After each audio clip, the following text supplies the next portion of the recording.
Hey guys, Dean here. Today I'm going to be talking about a very interesting topic, and that is why investing won't actually make you rich. Now, what I'm talking about mainly here is short-term rich, and also depending on your particular decisions and how you actually do invest, it can definitely affect your outcome. Now, of course, there are a few different wild anomalies and cases where people get super rich, but for the most part, those cases are mainly in things like crypto, where you can literally have percentage return yields of thousands of percent. That's the reason why I'm not actually going to be referring to or talking about crypto whatsoever in this video. This is mainly referring to investing in the more typical and classic fashion. This is like the stock market and index funds and ETFs. So the first point which I'm going to actually cover is the fact that you do actually need money in the first place to actually invest. Now, I'm not just talking about a small amount of money, I'm talking about a decent amount that you can actually invest. Now, the standard way which a lot of people push and fence for investing, particularly me myself in these videos as well, for the average person, is to invest maybe like 20% of your wage or income each month and then put that aside and just put it into a general index fund like the S&P 500. This is because it has around a 7 to 10% return, and over the years it can obviously benefit from compounding, which means that your money will eventually stack up and every single year will add on from that 7 to 10%, and eventually at the end of retirement you can have a decent amount of money. But this is actually the point: if you don't actually have enough money to invest in the very beginning, you're not actually going to get anything in return, and you're not really going to get that much from it either. For an example, if you have an average salary, compounding might give you a nice return, but it's not going to be anything drastic or huge, and you're definitely not going to get rich from it. So for an example, let's talk about Tesla stock, which was absolutely massive. I think this was at its biggest in 2021, if I'm not wrong. I really can't remember, but during the pandemic, for an example, a huge number of businesses absolutely exploded and boomed, and one of those was Tesla, where the returns on the stock was absolutely insane. I mean, this is pretty obvious just seeing Elon Musk's net worth and how it basically doubled and basically just got huge. He's like the richest person still, and he's doing super good, which is obviously evident why the stock was crazy. Now, Tesla's stock was something which a lot of people had predicted was going to grow, and I actually got in there kind of early actually with it, and I got a pretty nice percentage return from it. But even though some of these individual stocks can give you a crazy percentage yield from your investment, I didn't really invest enough personally for it to give me a great deal of money in return. So even though I got a high percentage yield back on my investment, the initial investment that I made into that stock wasn't enough to actually get a huge amount back. So this is what I'm talking about. Even if you have a crazy good individual stock, and that's how your investment strategy is, that you're going to invest in individual stocks rather than index funds and mutual funds, then you're still not going to get much of a return unless you have a lot to actually put into it. This is one thing that a lot of people don't realize. What's different with crypto is you can kind of sometimes get super lucky with like meme coins and things, which is very rare, but in terms of normal investing in stocks, this is very unlikely. And along with this, obviously, if we're going to go back to talking about individual stocks and you go in that route rather than investing in index funds, individual stocks obviously carries a lot higher of a risk than investing in different funds. So because of this, and the fact that you're not diversifying your investment capital across loads of different markets, this can mean that the potential for you to actually lose your money is much higher too, meaning you can very much be reset back to square one and have to start all over again, meaning that the return money you'll get is delayed, or you might not get anything at all. There's potential to lose a lot of money, mainly due to the high volatility of individual stocks, and it's based on how that one single company performs over the long term, not a set of companies or a market. You're just relying on that one company which you've bought stocks in and put your investment into. So along with this, many different factors can couple in together to make this an absolute disaster. For an example, if you're a new investor and you go in and you just decide to buy a few different individual stocks and just spend a few $1,000s on random stocks that you don't know much about, this can lead to making some very poor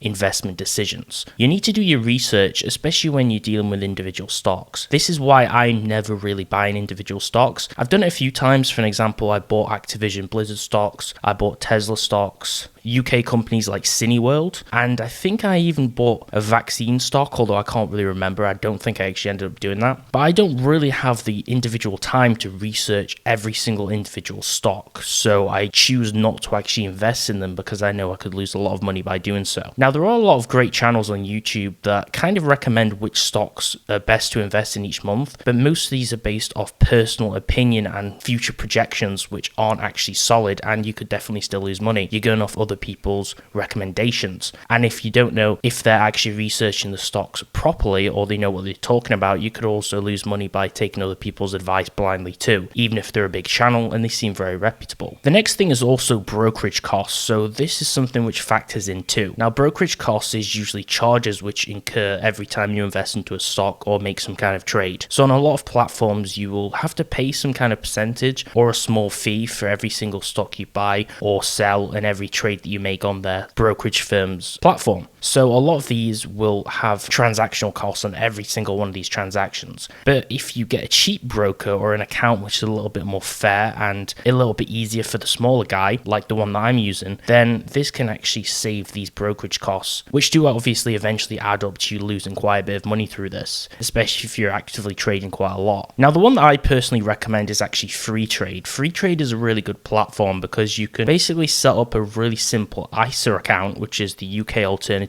of like a Roth IRA, for an example, and you only pay a monthly fee if you get the standard ISA. For me, in British pounds, that's like £3 a month. I think that would probably incur to like $5 a month for US people or people who use the dollar as an example of value. And this is a flat monthly subscription fee that you pay to keep the account open. And this works out a lot cheaper than paying every single cost on each transaction like a lot of other platforms require you to do. And you can basically get nearly any stock that's very popular on this platform, and it's really easy to buy and sell on it. I do have a link down below in the description which you can click, which will give you a free stock on FreeTrade, and in return it will also give me a free stock. The value of this stock could be extremely minuscule, or it could give you a very high value stock. So I'd recommend using that link because it's mutually beneficial for both of us, and it's actually really good as a platform, and I really do genuinely use it. So investing, I think we can come to the conclusion, won't make you rich, or at least it won't make you rich alone. Don't use this video as something to basically say investing is terrible, because it's not, and it's something that's really wise to do, and it's really good to compound your wealth. But it's something to grow your current wealth rather than to create wealth, in my personal opinion, unless you're one of the outliers who gets extremely lucky. It's important not only to diversify your investments, which is something you can do by utilizing and leveraging index funds, but also to diversify your actual streams of income, which is bringing you money in. So what I mean by this is it's important to create passive income streams to accrue more wealth from different sources rather than just relying on one, for an example, your main job. You can then use this additional money to have more to invest in and then build more capital through the compounding effect of investing. I do actually have a video on how to build up different passive income streams, which are things like side businesses and different things that you can build up to generate more wealth. So do check out that on my channel, and also try and remember to link that down below too. I have a few different videos on building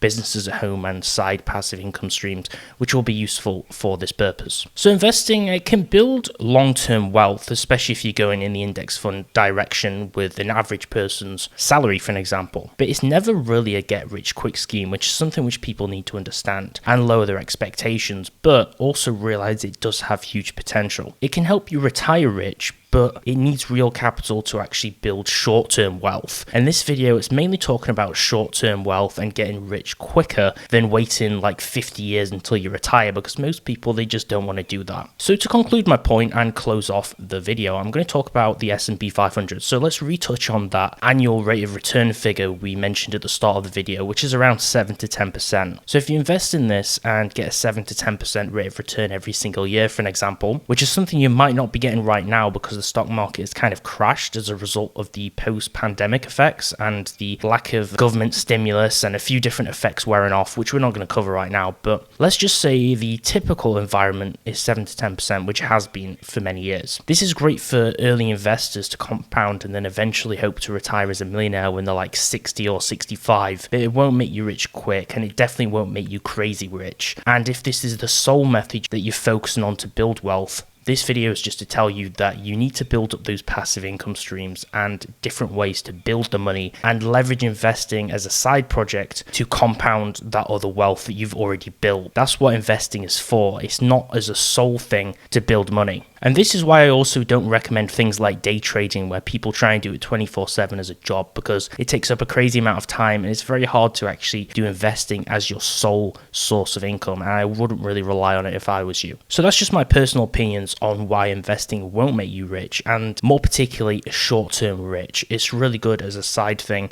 to build up the wealth which you accrue from other sources. And this is important that you understand this if you want to be successful with it. So make sure to like the video and also feel free to ask any questions below. And you can find the other resources in terms of the passive income streams and methods, which will be linked down below too. I'll see you next time.